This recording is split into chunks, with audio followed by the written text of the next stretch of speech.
Tom Vawter with TreasureWorks.com, and we're down here in northern Honduras on the Western Caribbean. And at one time, this area was known as the wealthiest place on earth when the Spanish were mining all of the gold, silver, and precious jewels.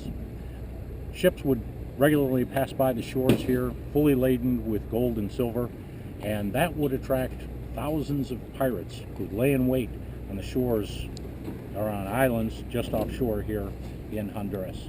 So come on, join me for an adventure, and we'll see. The Spanish regularly dispatched 3 different treasure fleets to the New World.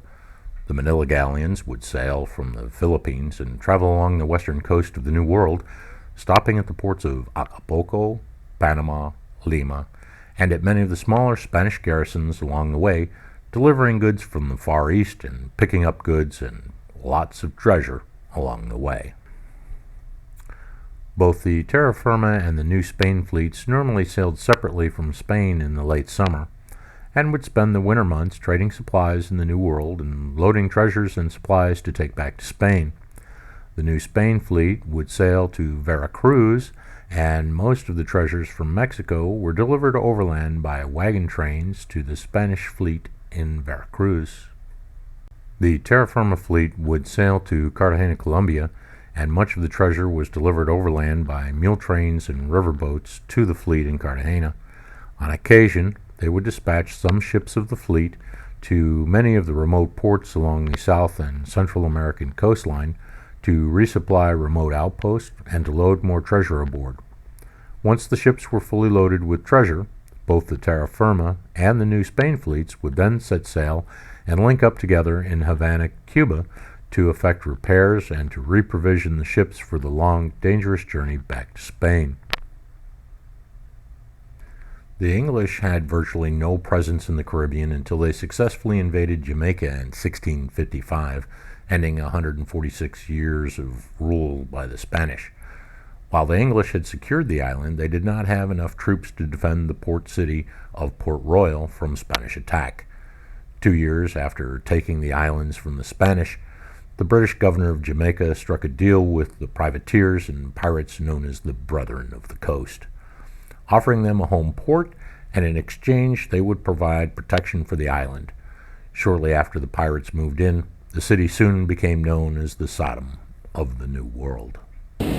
So now we're able to see why Port Royal, Jamaica was not only a great place for the pirates to squander their wealth on wine, women, and song, but it was also a very important strategic location for the British.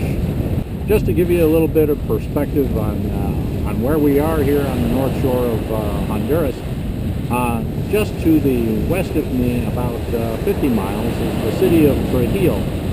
Is also the location where Christopher Columbus first set foot on the mainland of the Americas. Many years later, the city would become known as the gateway to Central America for the Spanish, due to the vast amounts of gold and silver that were being mined in the nearby hills. Trujillo was also a place that was liked by the pirates because they considered it easy pickings. It was a remote outpost and not all that well defended. To the north of me and just over the horizon lay a series of lush tropical islands, today known as the Bay Islands. And among those islands is the island of Roatan and another port called Port Royal. Unknown to the thousands of tourists that visit Roatan each year, most aren't aware of the fact that on the east end of the island, a very remote part of the island where there's not a lot of people like on the west end and West Bay, there's a secret port known as Port Royal. This is a place where the pirates would set up camp. It was an ideal location because of its remoteness and the fact that it had an outstanding harbor to protect the ships during storms, and there were also fresh water sources available in the local area. Port Royal Roatan was the scene of several fierce battles between the pirates and the Spanish. The Spanish wanted to rid the area of the pirates so that they could more easily transport their gold and their silver back to Spain. In 1650, the Spanish launched an all-out attack against the pirates in Port Royal Roatan. However, the pirates successfully repelled the attack, and the Spanish turned heels and ran in search of reinforcements. However, it wasn't long before the Spanish returned with reinforcements. This next engagement found the pirates vastly outnumbered, and soon the Spanish overran the island, killing most all of the pirates and their families, and those they didn't kill, they put into slavery, and then took all of the local indigenous personnel that were living on the island and transported them to Guatemala. Over the centuries, many rumors of treasure being buried on the island of Roatan have persisted.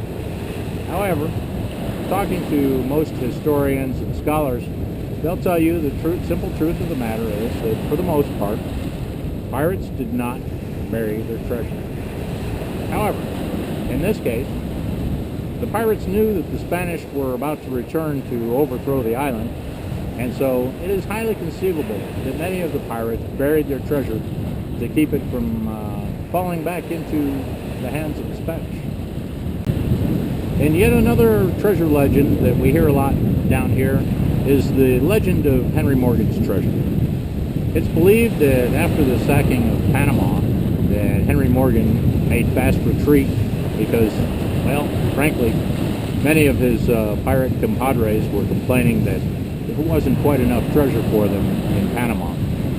So Henry Morgan made good his escape, and it is believed that Henry Morgan, before he headed back to Port Royal, Jamaica, stopped off here in Port Royal, Roatan, and is said to have buried much of his treasure there.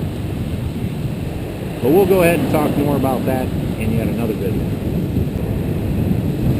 Now, many of the locals that live on the island of Roatan will tell you that they know where there's buried treasure.